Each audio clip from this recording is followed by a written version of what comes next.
So wouldn't take a very long time to accomplish that goal. The question is, what are you going to then replace it with? And are you going to exercise any caution, or are you going to throw caution to the wind and say, no, we want to have free this and free that and all? Like, dude, there's no such fucking thing as free. I know there's a bunch of young viewers that watch some of my stuff, and some of you guys are kind of commie viewers and everything, and you think that I'm totally on your side. I'm not on anybody's side on any of this. I understand your perspective, and I understand you're pissed off. I totally get that. But you need to exercise caution on this, because remember, for every action, there's an equal and opposite reaction. And that applies to everything out there. Okay? Physics don't change for you. Okay? They just don't. So if you try to do something that is over and above, right, you incur a debt. And that's exactly where we're at now. That's what's causing all of these problems right now. Is this mountain of debt that I would argue doesn't exist and doesn't need to be paid. I would tell the bankers to get fucked. Just tell, like, get fucked, get out of the country, and leave us the fuck alone. Every last goddamn one of you. And that's the end of it. That's how you do that. And it's not like they don't have places to go. They have everywhere else to go, as far as I'm concerned. So, yeah, I mean, that's just it. And then realize that, what's going to replace it is like, well, then nobody will have anything. No, we have infrastructure here. We have tons of infrastructure. The U.S., crumbling infrastructure, but infrastructure nonetheless, and it does exist. And the ability to actually maintain all this stuff does exist too, if you have competent people. That's going to be the trick. Do you have any competent people that can do all this? Yeah, they're out there. They're expensive. They're the people who do all the stuff that you don't want to do, right? All those shit jobs that you don't want to do, that you're too good to do, right? Those are the guys you have to go to now. Guys, those are the men, pretty much, you have to go to. So what does that mean? And by the way, really quickly, you know what that means when those guys do those kinds of jobs? Those are actually alpha jobs. Did you know that? Alpha male jobs. You know how that works? Simon Sinek touches on this periodically, but I'm actually going to personalize this a bit. You know how this works out? That's alpha behavior, right? And what's alpha behavior? It's doing something that someone else either can't do for themselves or won't do for themselves. That's it. That's alpha behavior. Now, of course, so you're not really supposed to do something that somebody else won't do for themselves. You need to leave them alone and tell them, hey, you need to actually do some fucking work for real, okay? You need to not be an alcoholic, for example, right? No one can force you not to drink. It's kind of on you. So, as an example, the alphas do all those jobs that you don't want to do. Right? Because that's an alpha trait. So think of it like this. There's a dragon at the gate, right? And you need the alpha male to go out there and fight the dragon, right? What's the dragon nowadays? Well, there's a whole bunch of them. There's tons of dragons, right? And you could just break it down to something as simple as like, oh my God, how do we handle all this raw sewage? I use this example all the time. But yeah, how do we handle this? That's an alpha trait to take that job. That is not a low-end job. You understand? And I'm going to explain this to you. All those jobs that you don't want to do or don't find glamorous, including flipping burgers, by the way, including that, because you don't see them as glamorous jobs. It is actually an alpha trait to take those jobs and do them because you don't want to do them or are incapable of doing them. Okay? So, you have to treat your alphas better because they're the ones who are going to bail you out. So you'll have to do that, and you'll have to realize that there's a whole and there's a whole bunch of people who don't want this, by the way. A whole bunch of people who would not only think I was crazy, but they would say, "Oh my God, this guy's talking about like completely destroying everything." Yeah, all of you doing Zoom meetings all day, pretending you're busy, all these fake jobs out there. Yeah, there's a ton of them, ton of fake jobs. Fucking almost anything in government, virtually anything in government is really not even necessary by definition. It's not.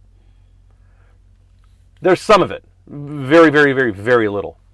But so I'm just telling you, think about it in those terms. So there's your alpha. So you have to start treating them better. And a lot of you aren't going to want to do that. You have to get rid of, and then of course after that, if you have a hard currency, there's no way to go out and sue all your alphas. There's no way to sue them. There's no way to take all their shit. I would also suggest that you look into the idea of separating the idea behind personal property and private property. This is just a suggestion, by the way, that personal property, such as like land that on which you live and conduct your business and whatever it is that you do, let's say you have a building in your backyard and you make stuff, or you're a teacher or whatever it is, and you start a small school. I would argue that you need to actually define that as personal property as opposed to maybe private property. I'm all about private property rights. Okay, I'm all about that.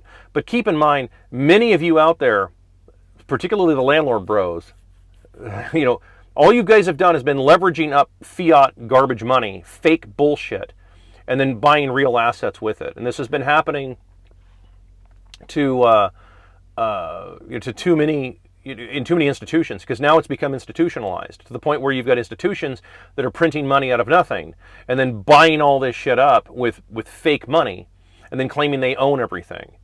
And it's causing huge amounts of problems, right? Because, like I said, you don't want a nation of renters. That's not a good idea. That's a singularly terrible idea, and it's extremely destructive to do something like that, to have a nation of people just renting. And the reason it does that, by the way, you can say, well, but it may be cheaper to rent. It may be, but it does a lot of damage. And part of the damage that it does is it removes the idea of responsibility from people. Remember, ownership implies responsibility. That's something that gets forgotten about for whatever reason. But ownership implies responsibility. And what that means is that when people are in a position where they have to own something, right, then they have to take care of it, they have to maintain it.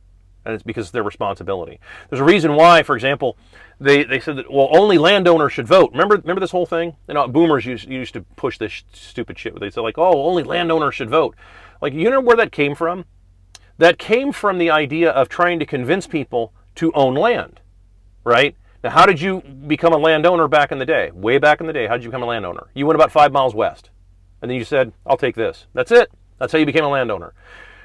And it meant that you also were responsible, right? And a lot of people, even back then, seriously, a lot of people back then were just like, nah, you know what? I don't want to own land, man. I'm just going to live on so-and-so's farm and just do his work and everything. There were a lot of people that were like that. Race notwithstanding, lots of people that were like that. And so the encouragement was, hey, you can vote, but you have to take some responsibility. Then you can vote in the elections because you're willing to take some responsibility. In other words, go about 5 miles west, take 10 acres, 20 acres, 40 acres, whatever it is, turn it into a farm. You don't even need that much anymore nowadays. With modern agriculture now, you don't even need to have that much land anymore. Especially with hydroponics and electricity and all that kind of stuff. You don't even really need to have tons and tons of land any longer. You could get away with maybe 3-4 acres now, realistically. But my point is that you would do something like that, and that was to encourage you to actually own land. Now we have everything turned around. Now it's nobody wants to own anything, or nobody owns anything. Even though they want to own something, but they're not allowed to own it. So you got a bunch of people who want to take responsibility. They want to be a part of the country, and then they're told they can't be because a handful of bankers claim they own everything. Kick the fucking bankers out of the country. That's the solution. And don't pay them back. Tell them to go fuck themselves. It's fake money. It's fucking fake. I don't know how many different ways I can say this. It's fucking fake money. It's bullshit. It doesn't really exist. All this shit is fucking fake. All this bullshit, all your portfolios, all your fucking boomer portfolios. I got $4 million. Dude, take it out. Take it out and go do something with it. Try it. Watch. I did a video on this just recently. Take the money out and try and go do something with it. Good fucking luck with that. Try to go cash in your chips and see what happens. All of you go try to cash in your chips and watch what happens. They have no way to cover any of that shit. I'm not kidding, there is no fucking way to cover any of that shit. It's fake. It's all theoretical bullshit. It's all ballooned out of nothing.